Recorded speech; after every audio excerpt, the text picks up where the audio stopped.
Assalamualaikum. Hari ini kita akan belajar mengenai ikatan kovalen. Di akhir pembelajaran ini, kita dapat menjelaskan dengan contoh pembentukan ikatan kovalen. Okey, apa itu ikatan kovalen? Ikatan kovalen terbentuk apabila atom-atom bukan logam berkongsi elektron untuk mencapai susunan elektron duplet atau oktet yang stabil. Jadi, kalau kita tanya perbezaan ikatan ion kalau awak ingat dia antara atom bukan logam dengan atom logam. Dia akan menderma dan menerima elektron. Tapi untuk ikatan kovalen, dia terbentuk apabila atom-atom bukan logam berkongsi elektron untuk mencapai susunan elektron duplet atau oktet yang stabil. Itu maksud ikatan kovalen. So, apa contoh ikatan atom-atom bukan logam? Contohnya elemen dalam grup 15, 16, 17 dan karbon silikon dalam grup 14 dan hidrogen. Ini contoh-contoh atom-atom bukan logam. Kalau macam grup 1, lithium, natrium, kalium, semua ni ini semua logam. Kalau macam helium, neon, argon, krypton, kenapa dia tak termasuk dalam list ni? Kenapa dia tak termasuk dalam list ni? Walaupun dia gas juga. Dia bukan logam sebab helium, neon, argon ni semua dah stabil, gas adi. Nanti awak baca balik pasal gas adi. Dan maksudnya grup 18 ni tak terlibat. Dia hanya elemen dalam grup 15, 16, 17, karbon, silikon dan hidrogen. Okey. Setiap satu pasangan elektron yang dikongsi dianggap sebagai satu ikatan kovalen. Jadi, ikatan kovalen ni akan membentuk molekul. Okey, sekarang kita akan tengok contoh. Ini contoh ikatan kovalen. Kita akan masuk dengan lebih detail nanti. Okey, contohnya kan, hidrogen atom. Dua hidrogen atom akan membentuk ikatan hidrogen molekul. Dua atom fluorine akan membentuk molekul fluorine. Okey, saya terangkan secara ringkas lah kan sebab kita dah masuk kat slide ni. Okey, hidrogen atom macam kita semua tahu, kita nak share elektron ni sebab dia nak mencapai susunan elektron duplet atau oktet yang stabil. Jadi hidrogen dia berapa ikatan berapa dia punya susunan elektron? 1 kan? Jadi dia perlukan berapa lagi untuk menjadi susunan elektron duplet yang stabil? Dia perlukan 1 lagi. Sama juga dengan satu lagi hidrogen. Jadi mereka akan berkongsi elektron untuk jadi lebih stabil. Okey, yang kedua fluorine. Fluorine dia ada berapa? Dia 6. Dia perlukan berapa lagi untuk stabil? Dia perlukan 2 lagi. Jadi dia akan share 2. Okey, yang ini kita akan masuk nanti. Saya akan terangkan satu persatu. Ada 3 jenis ikatan kovalen. 1, ikatan tunggal. Yang kedua, ikatan ganda 2. Dan ketiga, ikatan ganda 3. Okey, macam mana apa beza ketiga-tiga ni? Saya akan terangkan satu persatu. Ikatan tunggal terbentuk apabila 2 atom berkongsi sepasang elektron. Okey, macam mana kita nak tengok ni? Okey, saya terangkan pelan-pelan. Okey, untuk soalan macam ni, pertama sekali, apa yang awak kena tahu? Awak kena tahu susunan elektron. Contohnya ini antara atom klorin dengan atom klorin, dia berkongsi sepasang elektron untuk menjadi molekul klorin. Jadi kita tahu dia berkaitan dengan klorin. Jadi apa yang awak kena buat? First kali, awak tulis dia punya susunan elektron. Awak tulis susunan elektron, lepas tu awak lukis. Kalau awak dah lukis, awak nampak dia 287. Dia perlukan berapa lagi untuk mencapai susunan elektron oktet yang stabil? Macam kita semua tahu, atom dia stabil. Bila dia jadi stabil, dia akan derma elektron ataupun dia akan kongsi elektron ataupun dia akan menerima elektron.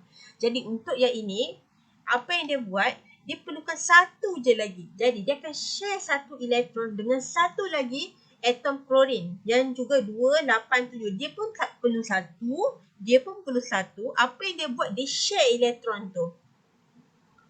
Dan dia akan membentuk molekul klorin. Okey, pertama sekali saya ulang balik. Ikatan tunggal terbentuk apabila 2 atom berkongsi sepasang elektron.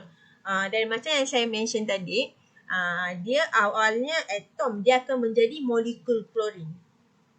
Okey, itu yang pertama. Lepas tu dalam ikatan kovalen juga, dia ada pasal struktur Lewis. Struktur Lewis ni dia hanya menunjukkan elektron valence bagi atom yang terlibat. Contohnya dalam soalan tadi, kita punya soalan dia berkaitan dengan klorin bukan? Jadi klorin, kita tahu kalau klorin dia 2, 8, 7.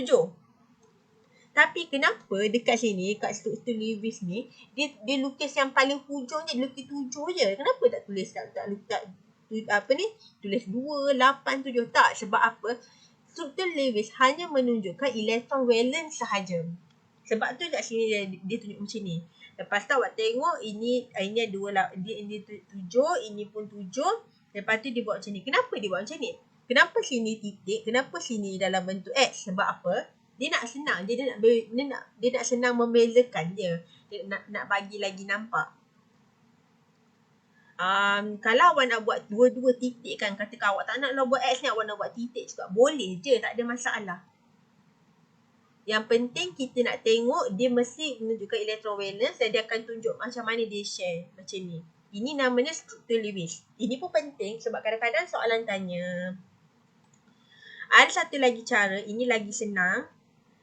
Cara dia ialah dia tak lukis macam ni banyak-banyak ni. Dia terus lukis satu ni. Satu ni mewakili satu ikatan kovalent. Okey, saya harap setakat ni semua jelas. Yang kedua, ikatan ganda 2. Ikatan ganda 2 terbentuk apabila 2 atom berkongsi 2 pasang elektron. Okey, kita tengok contoh. Dia atom hidrogen, atom oksigen nak membentuk molekul oksigen. Okey, macam kita semua tahu pertama sekali, apa yang kita kena buat? Tulis susunan elektron untuk oksigen. Apa susunan elektron ni? 2, 6. Lepas dah lukis tu, dah tulis tu, awak tengok. Dia perlukan berapa lagi nak stabil? Okey, macam mana nak stabil? Dia kena ada jadi 2, 8. Nampak? Dia kena jadi 2, 8. Baru stabil. Jadi, dia akan berkongsi. Kerana awak tahu, ini nak 2. Satu lagi atom oksigen pun nak 2. So, apa akan jadi? Ini akan share elektron. Dia akan share 2 pasang elektron. Dia akan kongsi 2 pasang elektron. So, ini cara ni. Satu lagi, ni cara Lewis. Nampak ini? Nampak? Tengok dia lukis. Dia lukis yang hujung je. 2, 6. Dia lukis yang hujung sahaja. And then dia akan share macam ni. Atau macam saya cakap tadi, ikatan ganda satu je yang bentuk dash ni kan. Kalau ganda 2 ada 2. Sebab apa dia nak tunjukkan ada 2 pasang elektron yang dikongsi. Okey. Yang ketiga, ikatan ganda 3. Tadi awak dah tengok dah. Kalau ganda 1, 2 pasang elektron kongsi 1 elektron. Kalau ganda 2 pasang elektron share 2 elektron. Jadi of course lah ikatan ganda 3, 2 atom berkongsi 3 pasang elektron. Contoh paling mudah ialah nitrogen. So nitrogen macam kita semua tahu, benda first apa yang awak kena buat? Awak kena tulis susunan elektron dia. Okey, lepas awak dah tulis susunan elektron dia, awak kena determine dia nak berapa lagi untuk mencapai susunan oktet yang stabil. Dia perlukan berapa lagi? Jadi 5, jadi dia perlukan 3. Betul tak? Jadi satu lagi atom nitrogen pun perlukan 3 juga. Ini perlukan 3. Ini perlukan 3. Ini pun perlukan 3. Baru diorang jadi elektron oktet yang stabil. Jadi diorang share elektron itu. Diorang kongsi 3 pasang elektron untuk menjadi molekul nitrogen. Okey, sekarang kita dah belajar 3 jenis ikatan kovalent. Sekarang kita contoh. Okey, katakan contohnya macam ni. Air merupakan satu bahan yang sangat sinonim dalam kehidupan seharian kita. Terangkan pembentukan ikatan kovalent dalam molekul air dan apakah jenis ikatan kovalent bagi molekul air. Okey, soalan macam ni. Macam mana nak buat ni? Cuba awak teka. Apa first benda yang kita kena buat? Pertama sekali, nak senang, kita tahu dia berkaitan dengan air. Kalau air, apa molekul yang terlibat? H, hidrogen. H ada berapa? Ada 2 kan? Kalau air kan, pembentukan air. Jadi dia berkaitan dengan hidrogen dan juga oksigen. Jadi susunan elektron bagi atom oksigen ialah 26 dan susunan elektron bagi hidrogen ialah 1. Jadi awak kena tahu, kalau 6, dia perlukan berapa lagi nak stabil? Dia perlukan 2 lagi. Jadi untuk mencapai susunan elektron oktet yang stabil, atom oksigen berkongsi 2 pasang elektron. Dia akan kongsi 2 pasang elektron dengan 2 atom hidrogen. Atom hidrogen pula untuk mencapai susunan elektron duplet. Kalau awak tahulah susunan elektron ni 1 kan. Jadi diperlukan berapa? 1 lagi untuk mencapai susunan elektron duplet. Dia akan 2 pasang hidrogen akan share 1 pasang elektron dengan atom hidrogen. Jadi 2 ikatan kovalen terbentuk di antara atom oksigen dan hidrogen. Macam ni lah kalau nak tengok. Oksigen 26, hidrogen 1. Jadi macam mana ni nak share? Macam mana ikatan air tu terbentuk? Ialah satu atom oksigen dia akan share 2 pasang elektron dengan 2 hidrogen untuk mencapai susunan elektron oktet yang stabil untuk untuk oksigen dan hidrogen akan mencapai susunan duplet yang stabil. Okey, kalau macam ni kan kita dah share, apa akan jadi? Jadi oksigen ni akan jadi 28. Betul kan?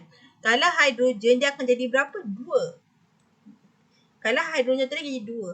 Sebab tu itu cara ikatan kovalen terbentuk untuk molekul air. Okey, itu sahaja untuk kelas kita pada hari ini.